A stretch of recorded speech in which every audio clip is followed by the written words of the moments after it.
আসসালামু আলাইকুম সুপ্রশিক্ষার্থী নবম শ্রেণীর বিজ্ঞান টিউটোরিয়ালে আপনাকে আবারও স্বাগতম। আমরা এই পর্বে আলোচনা করব এখানে আমাদের লিপিড নামে এই অংশটা নিয়ে এখানে ওকে লিপিড। তো লিপিড বলতে আমরা কি বুঝি প্রথমত আমরা এটা বুঝবো এখানে যে আমরা যে প্রত্যয়ত জীবনে যে তেলগুলো ইউজ করি এখানে রান্না কাজে আমরা এখানে ইউজ করি। তারপর এখানে আমাদের অনেক কাজে আমরা পেট্রোলিয়াম হিসেবে আমাদের অনেক সময় মোটর বাইকে আমরা ইউজ করি এখানে। তো এই বিষয়গুলো কিন্তু আমাদের লিপিডের মধ্যে পড়বে অর্থাৎ তেল জাতীয় যে বিষয়গুলো সেগুলো হচ্ছে লিপিড আর কি, চর্বি বা তেল জাতীয় যেগুলো। তো লিপিডের যে মূল যে উপাদান সেটা হচ্ছে কার্বন, হাইড্রোজেন এবং অক্সিজেন এখানে। তো আমরা একটু পড়ে দেখি তাহলে বুঝতে পারবো।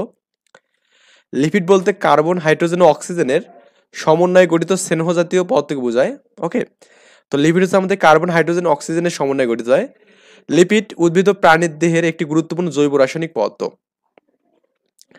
এটি কোষের গঠন, শক্তি সংরক্ষণে, তাপ নিয়ন্ত্রণ এবং আন্তঃকোষীয় যোগাযোগ রক্ষার জন্য গুরুত্বপূর্ণ ভূমিকা পালন করে এখানে।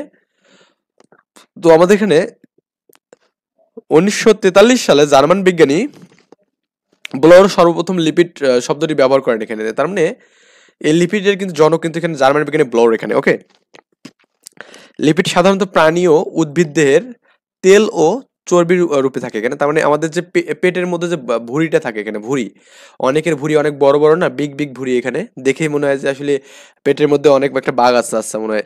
যাই হোক, আমাদের এখানে এই যে পেট যাদের বড় আর কি, বা আমাদের যাদের এই যে নাভির ওপরে যে মাংস জমে থাকে, এটা মূলত আমাদের এখানে লিপিডের কারণে কিন্তু হয়ে থাকে, বা আমাদের চর্বিযুক্ত হওয়ার কারণে হয়ে থাকে। এটি উদ্ভিদ দেহের বিভিন্ন অঙ্গাণু বিশেষ করে ফল, বীজে অধিক পরিমাণে থাকে। আমাদের এখানে এই লিপিড কোথায় থাকে এখানে? উদ্ভিদের ফল এবং বীজের মধ্যে এখানে থাকে আর কি এই বিষয়টা। তো আমাদের এখানে বলছে যে লিপিড পানিতে প্রায় অদ্রবণীয়, তবে ether, alcohol, benzene, chloroform, acetone, তারপর এখানে আমাদের পেট্রোলিয়াম ইত্যাদিতে দ্রবণীয় এখানে। তার মানে এই ইথার বলতে আমরা কি বুঝি? ইথার বলতে আমরা এখানে বুঝি এখানে যে আর সি ও আর, এখানে এটা হচ্ছে আমাদের ইথার এখানে। অ্যালকোহল বলতে আমরা মদ বুঝি, মদ মদ মানে আমাদের এখানে যে মদটা এখানে মানুষ খায় আর কি, অ্যালকোহল। বেনজিন, বেনজিন আমাদের কি কাজে ইউজ করি এখানে? আমাদের এখানে অনেক সময় সাপ তাড়ানোর জন্য ইউজ করে এখানে, মানে 6 কার্বন বিশিষ্ট বেনজিন একটা বলে। ক্লোরোফর্ম, এই ক্লোরোফর্ম কি কাজে ইউজ করে এখানে? মানুষের যে চেতনানাশক, অনেক সময় দেখা যায় মানুষকে অজ্ঞান করে ফেলে এখানে। অনেক সিনেমায় আমরা এই দৃশ্যগুলো অনেক দেখছি এখানে, যে কি করে এখানে, যে মানুষের মুখে রুমাল ধরে মানুষকে অজ্ঞান করে, এটা হচ্ছে ক্লোরোফর্মের কারণে। অ্যাসিটন, অ্যাসিটনও মূলত আমাদের কি এখানে? অ্যাসিটন আমাদের এখানে হচ্ছে তেল জাতীয় পদার্থ, যেটা আমাদের সংকেত হচ্ছে আমাদের কি CH3 টু সিও এখানে, এটা হচ্ছে অ্যাসিটনের সংকেত। পেট্রোলিয়াম, আমরা এখানে পেট্রোল যে তেলটা ইউজ করি এগুলো আর কি, এই বিষয়গুলো তো দ্রবণীয় এখানে। ওকে, এখানে বলছে লিপিড বর্ণ, স্বাদ, গন্ধহীন, এর একটি নির্দিষ্ট গলনাঙ্ক নেই এখানে। আণবিক ওজন বৃদ্ধির সঙ্গে সঙ্গে এর গলনাঙ্ক বৃদ্ধি পায় এখানে। ওকে, মানে আণবিক ওজন বৃদ্ধির সাথে সাথে গলনাঙ্ক বৃদ্ধি পায়। যখন আমাদের এখানে লিপিডের তাপ প্রয়োগ করা হয় তখন আমাদের গলা শুরু হয়ে যায় এখানে, এটা কি বুঝাচ্ছে? লিপিডের আপেক্ষিক পুরুত্ব কম, পানির থেকে কম। মানে আমরা দেখবো যে পানির উপরে আমরা যে তেল দেই, মানে আমরা সরিষার তেলকে পানির উপর ঢেলে দেই, দেখবেন যে ওই তেলটা পানির উপর ভাসতেছে। তার মানে কি লিপিড পানির থেকে এখানে কি হালকা। এই কারণে আমাদের কি লিপিডের ঘনত্ব হালকা হওয়ার কারণে কি হয় এখানে? লিপিড পানির উপরে স্তর হিসেবে থাকে এখানে। এখানে বলছে পানির চেয়ে হালকা বলে লিপিড পানিতে ভাসে এখানে। সাধারণ উষ্ণতায় কিছু লিপিড তরল এবং কিছু লিপিড কি কঠিন অবস্থায় থাকে এখানে। যেসব লিপিড কঠিন অবস্থায় থাকে তাদেরকে স্নেহদ্রব্য বলা হয় বা ফ্যাট বলা হয় এখানে। ওকে, তার মানে যেসব লিপিড আমাদের কি থাকে এখানে কঠিন অবস্থায় পাওয়া যায় তাদেরকে আমরা ফ্যাট বলবো বা স্নেহদ্রব্য বলবো এখানে। আর যেসব লিপিড তরল অবস্থা থাকে তাদেরকে তেল বলা হয় এখানে। আমরা যে তেল সচরাচর আমরা যেগুলো ইউজ করি এখানে, তার মানে লিপিড হচ্ছে দুই ধরনের, একটা হচ্ছে আমাদের কি ফ্যাট বা স্নেহদ্রব্য, আর একটা হচ্ছে আমাদের তেল বা হচ্ছে তরল দ্রব্য এখানে। ওকে, আচ্ছা, লিপিড হচ্ছে হাইড্রোফোবিক হওয়ার কারণে এটি কোষের মেমব্রেন হিসেবে কাজ করে। মেমব্রেন মানে আমাদের এখানে জাস্ট একটা অংশ আর কি, মানে উপরের অংশ বোঝাচ্ছে এখানে। ওকে, মানে কোষের হচ্ছে উপরের অংশের মধ্যে থাকে এখানে। লিপিড অ্যাকচুয়ালি কি করে? কোষের উপরের অংশ থাকে এখানে। পৃথিবীব্যাপী করোনা অতিমাত্রার জন্য দায়ী হচ্ছে করোনা ভাইরাসটি হচ্ছে আমাদের কি 90, যেটা আমি বুঝি এখানে। লিপিড মেমব্রেন থাকার কারণে সাবান, জীবাণুনাশক, কিছু অ্যালকোহল দিয়ে খুব সহজে এই ভাইরাসটা মেমব্রেন ভেদ করে তাকে অকার্যকর করা সম্ভব ছিল এখানে। সে সে কারণে কোভিড অতিমাত্রায় চলাকালীন স্বাস্থ্য সুরক্ষার জন্য সাবান দিয়ে হাত ধোয়া কিংবা জীবাণুনাশক দিয়ে হাত ধোয়া পরিষ্কার করার অনেক গুরুত্ব দেওয়া হয়েছিল। তার মানে আমাদের এখানে এই কোভিড, মানে যাতে করে আমাদের এখানে প্রতিরোধ করতে পারি এখানে, তো এই কারণে কিন্তু আমরা কিন্তু সাবান ইউজ করছিলাম, বা এখানে আমরা অনেক কিছু ইউজ করছিলাম হাত ভালোভাবে পরিষ্কার করার জন্য। কারণ কি এখানে বলা আছে এখানে আমাদের এই ভাইরাসটা হচ্ছে আমাদের কি মেমব্রেনকে ভেদ করতে করে এখানে, ওকে। তার মানে আমাদের এই ভাইরাসটা হচ্ছে আমাদের কি করে, মেমব্রেনকে ভেদ করে। আর এই মেমব্রেনকে ভেদ করে বিধায় আমরা এখানে কি করি, এখানে সাবান ইউজ করি, যাতে করে সাবান আমাদের কি, যেহেতু আমাদের লিপিড জাতীয় পদার্থ এখানে।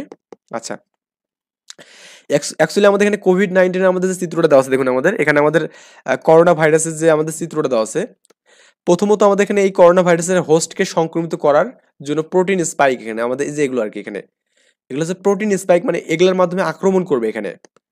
তারপরে আমাদের এখানে আছে লিপিড মেমব্রেন, এখানে এই লিপিড মেমব্রেনটা ভাঙানোর জন্য আমরা করি কি, এখানে সাবান দিয়ে হাত ধুই এখানে, ওকে। আর ভেতরে আছে কি জিনগত উপাদান এখানে, যে ডিএনএ বা আরএনএ থাকতে পারে এখানে, এখানে DNA deoxy ribo nucleic acid বা আরএনএ রাইবো নিউক্লিক অ্যাসিড থাকতে পারে এখানে।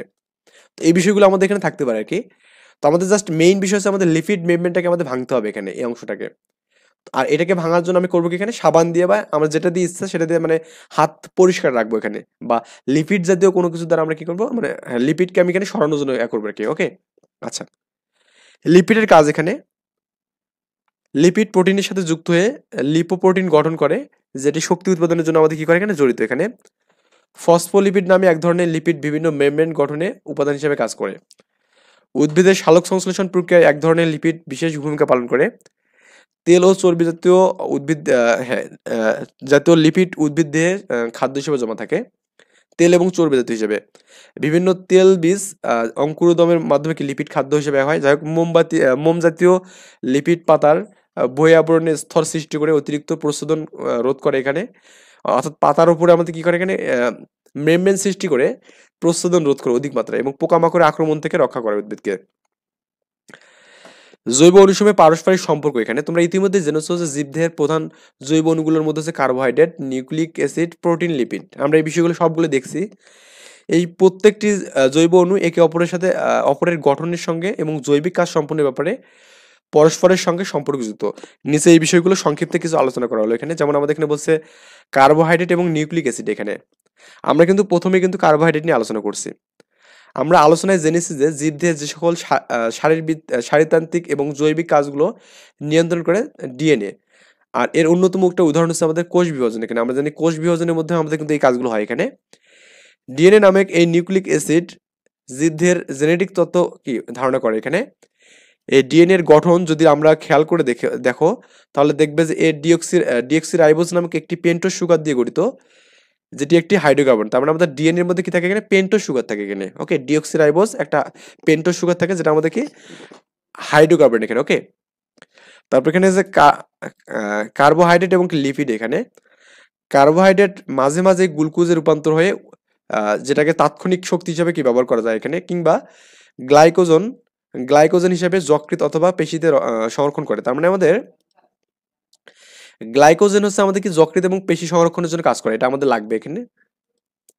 বাড়িতে গ্লুকোজ বা ট্রাইগ্লিসাইড নামক একটি কি লিপিড দীর্ঘমেয়াদী শক্তি হিসেবে সংরক্ষণ করা হয় এখানে। কার্বোহাইড্রেট এবং প্রোটিন। কার্বোহাইড্রেট গ্লাইকোসাইলেশন নামক প্রক্রিয়াটি প্রোটিনের সঙ্গে সরাসরি যুক্ত হয়ে প্রোটিনের গঠনে রূপান্তর হতে পারে এখানে। যাই হোক, আমাদের এই প্রক্রিয়াগুলো জানতে হবে একটু এখানে। প্রোটিন ও নিউক্লিক অ্যাসিড। প্রোটিন আমাদের শরীরের কাঠামোগত উপাদান তৈরি এবং তারা প্রয়োজনীয় ক্রিয়া বিক্রিয়া নিয়ন্ত্রণ করে। ডিএনএতে সংরক্ষিত বার্তাগুলো প্রোটিন তৈরির মাধ্যমেই প্রকাশ পায় এখানে। হিস্টোন নামক এক ধরনের প্রোটিন নিউক্লিক অ্যাসিডকে আবদ্ধ করে রাখতে সাহায্য করে। তার মানে এখানে নিউক্লিক অ্যাসিডকে আমাদের আবদ্ধ করে কে রাখে, হিস্টোন নামক আমাদের যে এখানে নিউক্লিক অ্যাসিডটা আছে এখানে। প্রোটিন ও লিপিড। ফসফোলিপিড নামে একটা লিপিড আছে, যা আমাদের অধিকাংশ কোষ অঙ্গাণু আবরণ তৈরিতে প্রয়োজনীয় এবং প্রায় সময় লিপিড বাইলেয়ার বা দ্বিস্তর লিপিডে তৈরি করে এখানে। এই লিপিড বাইলেয়ার প্রোটিন সংযুক্ত হয়ে একটি চ্যালেঞ্জ রিসেপ্টর এবং কি ট্রান্সপোর্টারের সৃষ্টি করে, এবং মেমব্রেনের মধ্যে নানা ধরনের কি জৈব অণু আমাদের এখানে গমনাগমনের পথ উন্মুক্ত করে দেয় এখানে, ওকে। তো এই বিষয়গুলো আমাদের জাস্ট একটু পড়লে বুঝতে পারবেন এখানে, একটু মুখস্থ করতে হবে এখানে। তোমরা নিশ্চয়ই বুঝতে পারছো জীবজগৎ সচল রাখার জন্য জৈব অণুগুলো একে অন্যের সাথে গভীরভাবে সম্পর্কযুক্ত এখানে। এই সম্পর্কের মাঝে বিঘ্ন ঘটলে জীবজগতের কার্যক্রম নানা রকম জটিলতা সৃষ্টি হবে এখানে। এই বিষয়গুলো কিন্তু আমাদের এখানে মোস্ট অফ দ্য ইম্পর্টেন্ট। আমাদের এখানে জাস্ট আমি তারপর একটু বিষয় বলে দিই যে আমাদের যে বিষয়গুলো ইম্পর্টেন্ট বেশি এখানে। যেমন আমাদের এখানে অ্যামিনো অ্যাসিড বা প্রোটিন যেটা আছে এখানে, এই প্রোটিন হচ্ছে আমাদের সবচেয়ে বেশি ইম্পর্টেন্ট এখানে। অ্যান্ড আপনি এখানে যা এক করতে পারেন, এখানে যে আরএনএ ডিএনএ যেটা আছে, ডিঅক্সি রাইবো নিউক্লিক অ্যাসিড এবং কি রাইবো নিউক্লিক অ্যাসিড, এখানে এই দুটো বিষয় আমাদের একটু ভালো করে জানতে হবে এখানে। এবং আমাদের এখানে নিউক্লিক অ্যাসিড যেটা আছে এখানে, নিউক্লিক অ্যাসিড, এই নিউক্লিক অ্যাসিড আমাদের এখানে ভালোভাবে জানতে হবে, মানে এগুলো যেন আমাদের আয়ত্তের মধ্যে থাকে, এবং কার্বোহাইড্রেট যেটা, এই বিষয়টা আমাদের ভালো করে আয়ত্তের মধ্যে থাকতে হবে। তো most of the important topics হচ্ছে এই বিষয়গুলো এখানে। ওকে, আমরা নেক্সট টিউটোরিয়ালে করবো কি আমাদের যে নতুন একটা অধ্যায় নিয়ে আলোচনা করবো ইনশাল্লাহ। এ পর্যন্ত ভালো থাকবেন, সুস্থ থাকবেন, আল্লাহ হাফেজ, আসসালামু আলাইকুম।